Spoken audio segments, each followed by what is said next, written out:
The biggest surprise in those first few years of marriage was that it didn't look how I had imagined it. My expectations were that things would look much like they did in my home growing up. And the same was true for Jeff.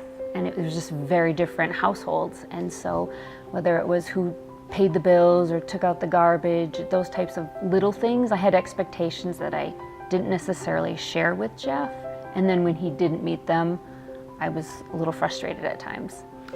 So something I said to Jeff when we were dating that I'll never forget, and I regret a little bit, was I remember telling him before we were married that I can't imagine that I would ever not want you to be touching me.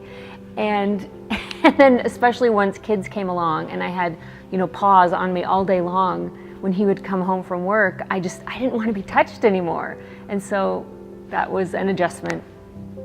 Well, that intimacy, I find that it's changed in the different seasons of our marriage. When I find myself most drawn and attracted to Jeff, like right now, it's when we're enjoying fun times together and we're laughing, and usually that's in our small group or with friends, and we're just having a good time socially and having fun together.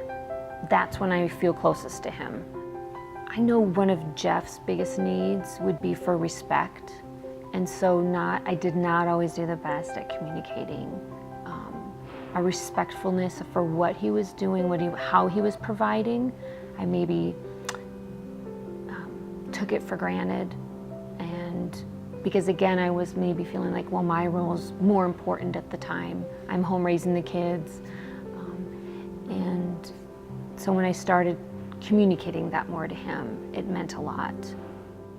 Selfishness is the greatest obstacle because I want to be right, and again, this took many years, but choosing to believe the best, that Jeff has the best intentions. So if he's late coming home, not assuming that he's necessarily being careless or not respecting my time, but that maybe something important came up, or he had an opportunity to serve someone else, and believing the best in him, and really working at having an unoffendable heart has been huge.